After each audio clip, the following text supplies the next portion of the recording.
En esta clase abordaremos la mucosa bucal desde el punto de vista histológico y bioquímico. En principio, vamos a recordar el concepto de mucosa que ya vimos en histología general. Toda mucosa está formada por un tejido epitelial y un conectivo subyacente, constituyendo una unidad funcional. Para la mucosa bucal, este tejido epitelial va a tener origen del ectodermo general, recordemos ese primer arco faríngeo, y el conectivo subyacente, siendo de cara y cuello, va a tener un aporte tanto del mesodermo como de la migración de crestas neurales y por lo tanto se va a llamar mesénquima. Entonces nos encontramos con una mucosa que constituye una barrera, esa primer barrera que tapiza las cavidades del organismo y se comunica en este caso en la cavidad bucal con el exterior, de manera que tiene que tener una composición o un componente húmedo sobre esa superficie y va a tener glándulas relacionadas con esto que vamos a ver durante el día de hoy. Esa mucosa para el organismo, hoy nos vamos a enfocar en la mucosa bucal, pero recordemos que ya hemos visto otros tipos de mucosa que son la digestiva, la respiratoria y la vaginal cuando abordamos estos temas en histología y embriología general. ¿Qué recubre entonces esa mucosa de la cavidad bucal? Esa cavidad bucal está constituida por varios órganos. Vamos a nombrarlos. En esta imagen podemos ver que tenemos en la cavidad bucal, tenemos el labio superior como límite, el labio inferior como límite anterior, los dientes asociados a las encías, que sería entonces al periodonto de protección y de inserción, el techo de la boca es el paladar, tanto el duro como el blando, el piso de la boca y la lengua, los carrillos en sus caras laterales. Todos estos elementos constituyen entonces esa cavidad bucal y están revestidos por mucosa bucal.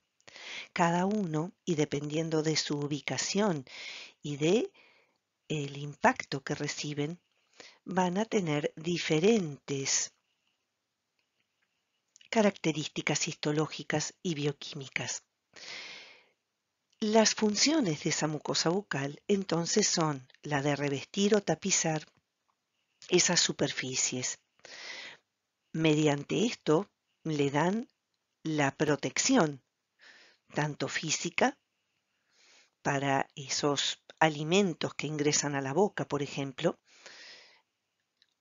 y también inmunológica, porque siempre tenemos en cuenta que está en contacto con el exterior y que es parte de su conexión con el medio ambiente. Mediante secreciones mantiene su lubricación. La absorción, vamos a ver que particularmente como son mucosas húmedas y muy en particular en el piso de la boca, debajo de la lengua, sublingualmente, se van a poder colocar ciertas medicaciones y esa absorción va a ser importante para ustedes como futuros odontólogos. También es claro que tienen una función sensitiva y sensorial y vamos a hablar de ello promediando la clase. Y por supuesto, tratándose de una superficie húmeda, va a tener mecanismos de control y regulación hídrica a través de mecanismos, por ejemplo, de sensación de sed, de una sequedad bucal, va a indicarle al organismo que debe hidratarse. Todo esto vamos a ir viendo en el día de hoy. La mucosa bucal está formada por un epitelio bucal. Ese epitelio bucal, como muestra este esquema, es un epitelio que requiere tener una cantidad importante de capas celulares y por lo tanto será estratificado. Como su capa más externa es plana, decimos que es un epitelio plano estratificado, conectado con el conectivo subyacente mediante la membrana basal que tiene, entonces recuerden, ya habíamos visto las características en histología y embriología. Esa membrana basal estaba constituida por una lámina basal y una lámina fibroreticular que permitía esa conectividad de epitelio, tejido conectivo subyacente, que en este caso se va a llamar corion o lámina propia. Este tejido conectivo será laxo o denso según la posición en la que se encuentre en la cavidad bucal. La conexión entre el epitelio y el corion va a ser a través de crestas epiteliales y papilas coriales. Esta conectividad va a depender, esta interdigitación entre ambos tejidos va a depender de la necesidad de conexión según el lugar donde está ubicado en la cavidad bucal. Vamos a ver cada uno de ellos, pero podrá ser una superficie más interdigitada o más papilar, o una superficie menos interdigitada, una superficie más lisa o con pocas papilas, dependiendo de las fuerzas de rozamiento. Eso lo vamos a ver un poquito más adelante en la clase. Comencemos a describir el epitelio bucal entonces. Está constituido por dos poblaciones celulares, una intrínseca, constituida por los llamados queratinocitos. Recordemos que el nombre queratinocito proviene del linaje celular epitelial de células que tienen como filamentos intermedios queratinas. Es importante destacar esto. Esa población intrínseca tiene un 90% y el restante 10% llamada extrínseca la constituyen aquellos llamados no queratinocitos, dentro de los cuales vamos a tener células permanentes que son, por ejemplo, las de Langerhans, los macrófagos tisulares, en este caso epiteliales, los melanocitos, que vamos a ver que constituyen aquellos que conforman la pigmentación de la piel y estas características que van a dar protección. Vamos a ver de qué tipo en un momento más. Y las células de Merkel como receptores de presión, receptores mecánicos. Entonces, de esta manera nos encontramos con ese 9% de células permanentes, pero el restante 1% depende de las necesidades, depende de el impacto que de alguna manera reciben este epitelio bucal con las bacterias bucales que están presentes normalmente en salud. Y vamos a ver, ustedes lo van a ver en detalle en microbiología, que esas células de la inmunidad principalmente, y acá podemos ver las imágenes de ellas, son eosinófilos, linfocitos y estas, miren, ese núcleo con múltiples formas, los polimorfonucleares neutrófilos, muy bien. Entonces, comencemos a hablar de ese epitelio bucal y de, en este caso, los queratinocitos.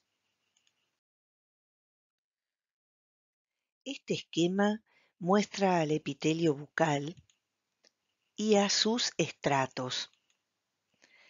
Una característica que vamos a observar o reiterar con respecto a lo que habíamos visto en el órgano piel, en histología general, es una característica que permite que las células que inician este linaje epitelial, que están en el estrato basal, vayan transitando por diferentes estratos y haciendo un cambio morfológico y funcional, adaptándose a la necesidad de esa superficie con respecto a los rozamientos, con respecto a su conexión con los alimentos y también con las bacterias bucales que conviven sobre esta superficie.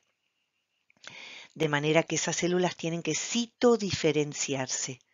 Esta imagen muestra claramente que no es lo mismo o no es igual la morfología de la célula que le da origen a todas estas células, que es el estrato basal, y a medida que va transitando por los diferentes estratos, se va diferenciando para finalmente ser una célula plana, con o sin núcleo. Ya vamos a ver, esta es una célula queratinizada, vamos a ver que la mucosa bucal también tiene epitelios que no son queratinizados, pero es claro o evidente que la morfología, lo que nosotros vemos en histología en estos estratos, se acompaña de cambios bioquímicos, y de eso vamos a ver o vamos a detallar en la clase de hoy.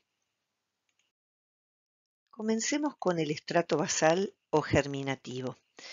Esta imagen de la izquierda está mostrando un preparado realizado con la técnica de rutina y teñido con una base de hematoxilina para poder observar los núcleos de las células y ver realmente los tejidos, y una inmunocitoquímica, es decir, una inmunomarcación para permitir observar un antígeno de proliferación celular que se llama PCNA, ¿sí? Ese antígeno de proliferación celular se ha revelado con diaminobencidina, que da lugar a un precipitado marrón, que es observable principalmente, fíjense, en un 90%, confinado al estrato basal. Eso quiere decir que el estrato basal es principalmente el estrato proliferativo. Alguna célula en estrato espinoso puede observarse en división, pero principalmente el lugar de división es entonces el estrato basal. De ahí que se llama germinativo. En la imagen de la derecha, teñida con hematoxilina y eosina, sobre la base de esta tinción o de inmunomarcación que puede apreciarse acá, en este estrato basal, vemos que nos encontramos con células que tienen núcleos claramente esféricos u ovales. Eso quiere decir que la célula tiene una morfología apreciable por sus núcleos, ¿sí? Que será cúbica, siendo esférico, o cilíndrica baja, cuando comienza a ser más oval. Todo esto entonces, o esas son las características que presenta el estrato basal o germinativo. Notemos que cuando están en activa división las células tienen un núcleo con una heterocromatina bien condensada, ¿sí? Esos cromosomas están empaquetados porque están en activa división. Entonces, repasemos las características de ese estrato basal o germinativo. Tenemos una única capa de células, tenemos núcleos esféricos u ovales, según la morfología de la celular, por lo tanto puede ser cúbica o cilíndrica baja, y una intensa actividad mitótica en este estrato. El siguiente estrato se llama espinoso debido a que por la contracción celular durante las preparaciones es observable, ¿sí?, a modo de o representando algo similar a espinas entre células, las uniones desmosómicas. Por lo tanto, vamos a encontrarnos con una morfología celular más distendida, más irregular, que son células poligonales con un núcleo esférico central. Estas células ya comienzan a tener actividad metabólica a medida que transitan hacia los estratos superiores, porque van citodiferenciándose. En una imagen por microscopía electrónica, fíjense, ¿qué estamos observando acá? Sí, filamentos intermedios que son, en esta imagen, acá se ven en el esquema, son queratinas. Las queratinas como filamentos intermedios de estas células epiteliales. ¿Qué tipo de microscopía permite ver ultraestructura de la célula? Acá fíjense, se ven hasta el espacio intermembrana con esa asociación. ¿Se acuerdan que teníamos cadeninas unidas a calcio, desmocolina y desmogelina? Acá representada esa bicapa lipídica y esa conexión con las placas de unión en la parte interna asociada a los filamentos intermedios. Claramente se trata de una microscopía, el que ya lo pensó, electrónica de transmisión. Por supuesto, esto permitió definir estas uniones desmosómicas y saber que el estrato espinoso estaba reflejándolas.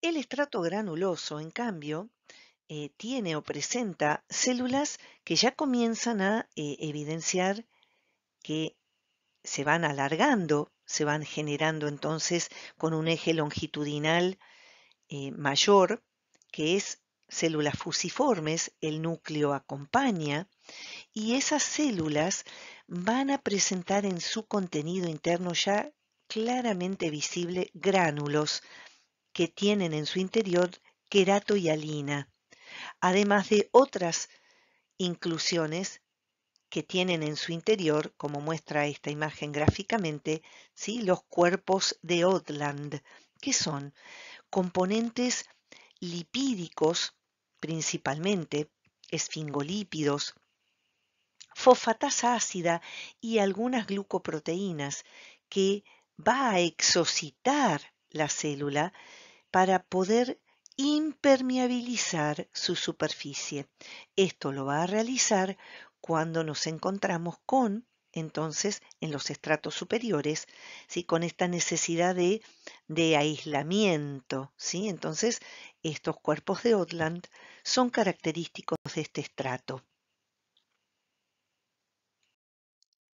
Pero en las mucosas hay una característica diferente a lo que vimos en piel. En piel todo epitelio estaba queratinizado, pero en la mucosa bucal tenemos grados de queratinización, es decir, que nos vamos a encontrar con una superficie externa queratinizada o no queratinizada. Esto significa que va a ser diferente la forma de nombrar los estratos en aquellos epitelios mucosos queratinizados, en cuyo caso vamos a tener similitud con el órgano piel. Fíjense que tenemos los 4 estratos acá definidos.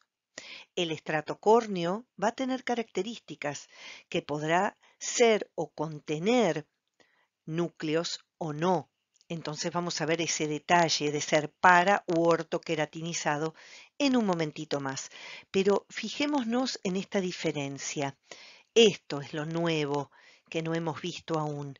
¿Por qué decir que es no queratinizado un epitelio? Porque no tenemos un estrato córneo. Y como no hay un estrato córneo, los estratos se definen distinto.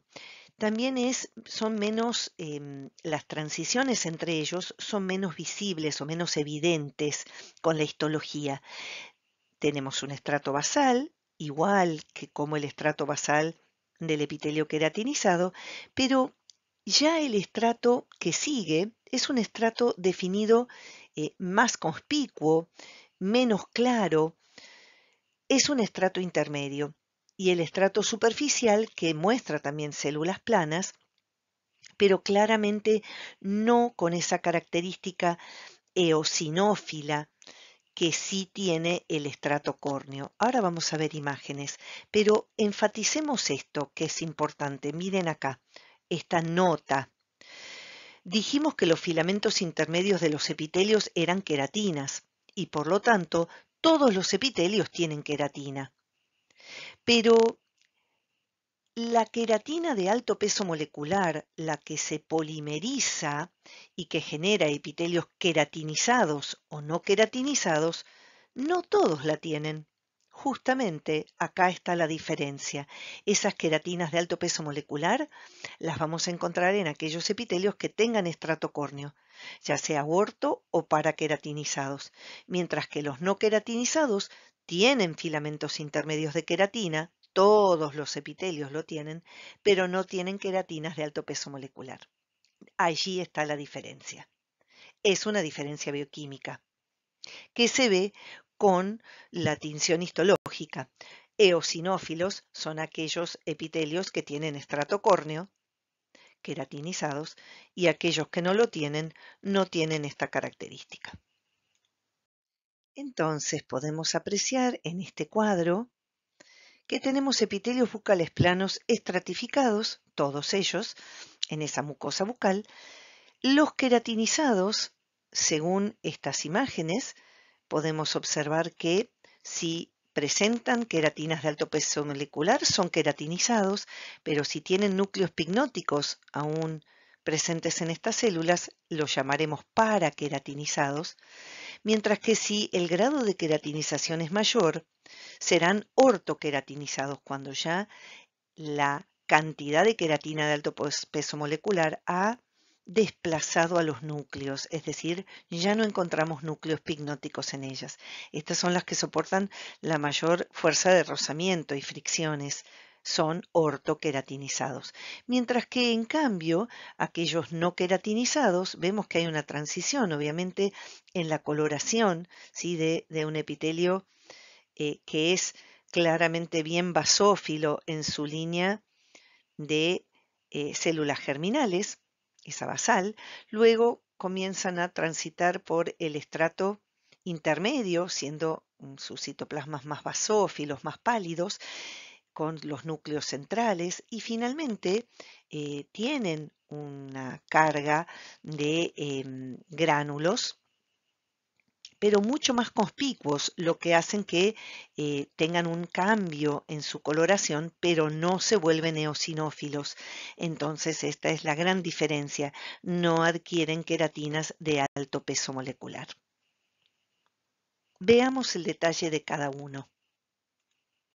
Veamos entonces en estos esquemas el epitelio plano estratificado ortoqueratinizado. ¿Qué destaca? Destaca ese estrato córneo. Fíjense que las queratinas de alto peso molecular desplazan al núcleo y a las organelas.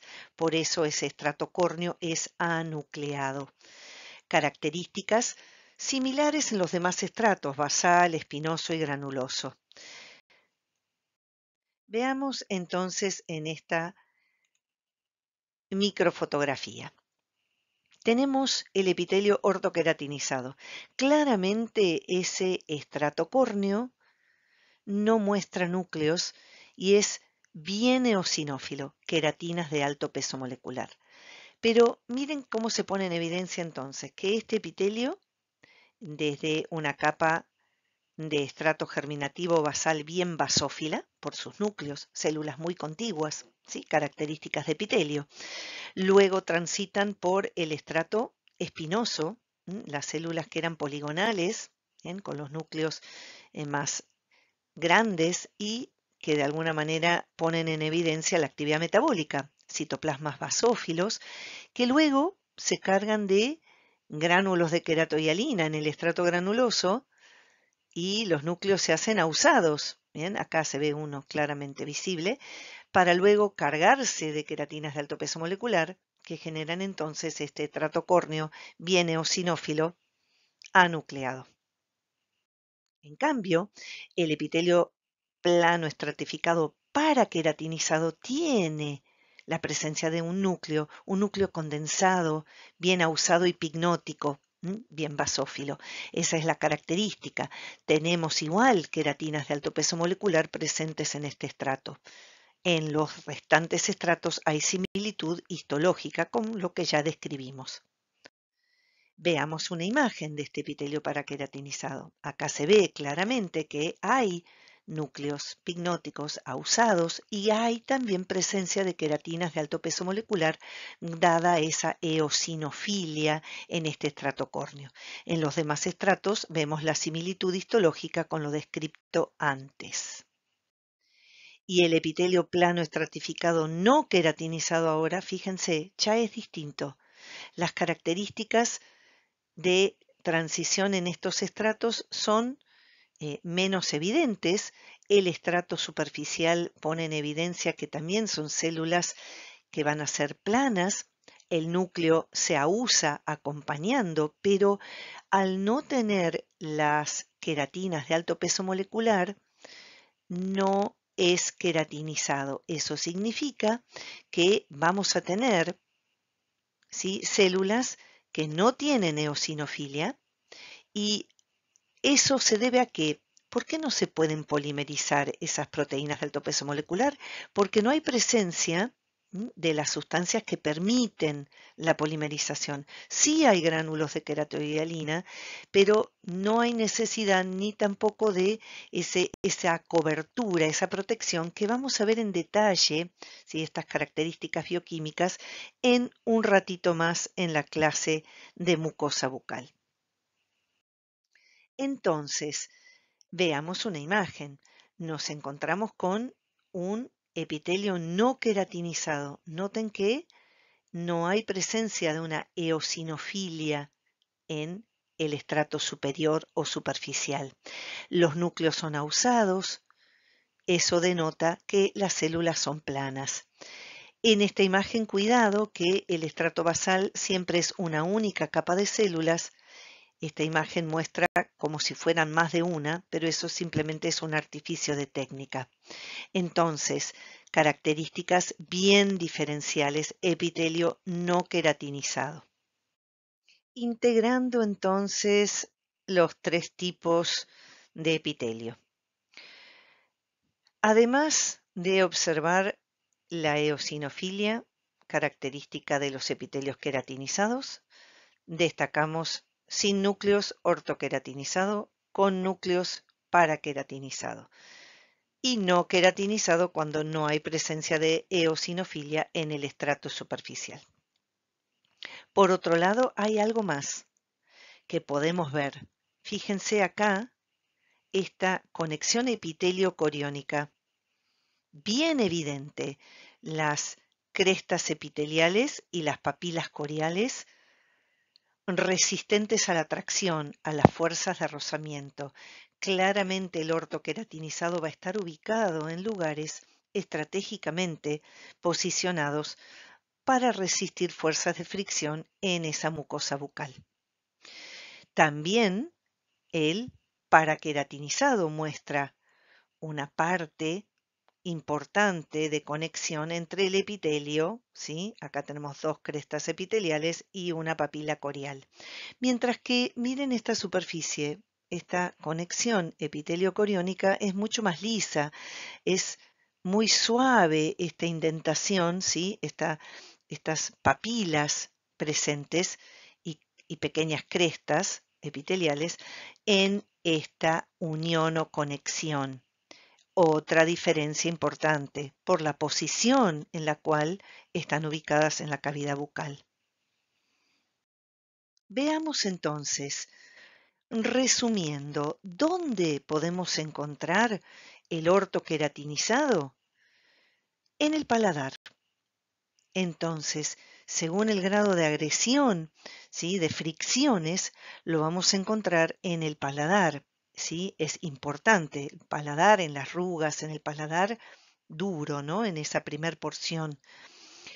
El paraqueratinizado, en cambio, en la encía marginal, en el dorso de la lengua y también en las papilas linguales. Ya vamos a hablar de ellas promediando la clase de hoy. Mientras que el no queratinizado en aquellos lugares donde las fricciones ya no son de alto impacto, entonces ahí tenemos en los carrillos, en la parte interna de los labios, en el piso de la boca y en el paladar blando. Características que se resumen en este cuadro para que ustedes puedan integrarlas y estudiar, ¿sí?, cada una de ellas en comparativo, todas las que ya hemos definido en la clase de hoy. Así lo tienen para estudiar. No olviden que, ¿sí?, ahora vamos a ver la estructura química en la siguiente parte, en la parte 2, pero es sumamente importante que no olviden que se lee de los textos para poder completar el entendimiento de cada una de estas clases que damos. En este caso, acá están mencionados los 3 textos de los cuales se pueden guiar para completar el estudio.